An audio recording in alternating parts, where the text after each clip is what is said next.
Thank members for their cooperation. Can we now move to First Minister's question time? Question number 1, Iain Gray. To ask the First Minister what engagements he has planned for the rest of the day. First Minister. Meetings to take forward the Government's programme for Scotland. Iain Gray. Presiding Officer, this afternoon we will debate the First Minister's plans for corporation tax. I have often criticised the First Minister in the past for failing to build a consensus, but he has this week managed to unite the STUC and the CBI in rejecting his plans for a regressive corporation tax competition within the United Kingdom. Will he listen to the STUC and the CBI and drop his plan? First Minister. No. Iain Gray.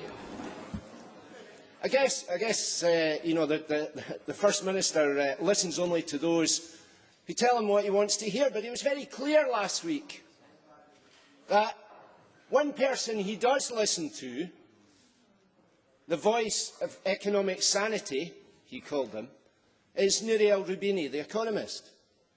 The very next day, Professor Roubini was railing against economic nationalism, warning against a race to the bottom on tax, and imploring us, and I quote, to leave behind the nationalist demons of our past. Surely the First Minister will take the advice of a Roubini and slay his own nationalist demons. First Minister. I saw the Labour press release last Saturday morning, and I kind of kindly assumed that Iain Gray could have nothing to do with such nonsense. To actually translate that quote and say it refers to Scotland, even for the Labour Party's standards, is extraordinary. So let's have a look at some of the people who back the SNP position on corporation tax. Sir Tom Hunter, one of Scotland's most successful business people, formerly a major supporter, and if I remember correctly, funder of the Scottish Labour Party, and I certainly don't hold that against him with his substantial business record.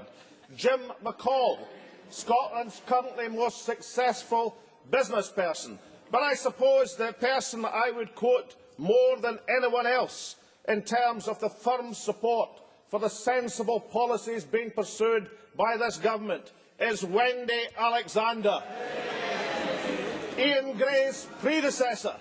Can I quote from the committee which she chaired? The committee's view, the unanimous view, is that if a scheme for corporation tax were to be available in some of the devolved countries of the UK as a tool of the UK Government's regional policy, it should be available as an option for the Scottish Government to use also.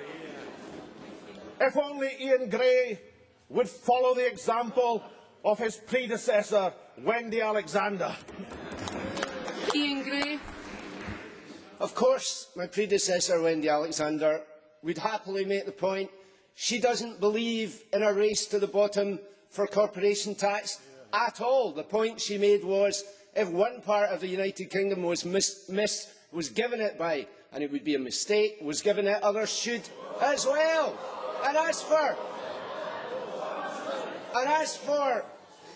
for Professor Roubini, Professor Roubini was very, very clear that the way forward in the future was fiscal integration and not economic nationalism. And yes, he was writing in the context of Europe. And maybe that's why the First Minister thinks Professor Roubini's views don't matter this week, because perhaps the First Minister doesn't care about Europe anymore.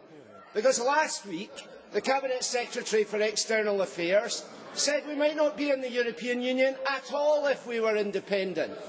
So what about the First Minister? Does he still believe in independence in Europe, since his Cabinet Secretary apparently does not? First Minister. I only know two people who actually believe that. One is Iain Gray and the other is the Daily Telegraph. And I've got to say that perhaps Iain Gray now sees the Daily Telegraph as the house journal of the Labour Party in Scotland. But for the second week, well, I don't know. I mean, I think the Daily Telegraph is friendlier to the Conservatives in Scotland than it is currently to the Conservatives in London, as far as I can determine. But I'm quite sure they could shift allegiance quite easily to the Labour Party in Scotland. For the second week in a row, I brought a copy of Your Scotland, Your Voice to the Chamber. I won't read the whole of the contents of page 110, although I do commend them to Iain Gray, but section 812 stated, an independent Scotland would continue membership of the European Union. Iain Gray, can we have a brief question and a brief answer, please?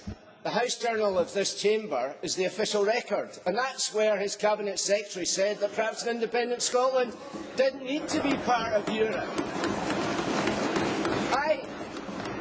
I didn't believe that could be the Scottish Government position, so we asked them for all the work undertaken by the SNP Government on the case for independence. And I've got it here. On business investment, 3 pages. On joining the euro, 2 pages. On share of the national debt, 2 and a bit pages. Frankly, kids in modern studies write longer essays than this, and this is the case he's making for Scotland's future. Isn't this the truth? On the case for independence, when you scratch the surface, there's nothing there. First Minister. Your Scotland, Your Voice, 176 pages. Obviously, too long and too detailed for Iain Gray. I'll have to send on the management summary. But listen, I know that Iain Gray says hard things about the government week by week in the chamber, but I don't think he actually means them. And I'll tell you why that is, because he used to sit next to Andy Kerr, and Andy Kerr similarly attacked the government in vehement terms. But only a few days ago, Andy Kerr, remember him, wrote in the Herald, "There are people in the SNP I like more than in the Labour Party." I'd argue Alex Salmond is the foremost politician, not just in Scotland, but in the UK. I spent a lot of time with John Swinney over the years. Due to my financial brief, I have a great deal of time for him. He does a difficult job very well.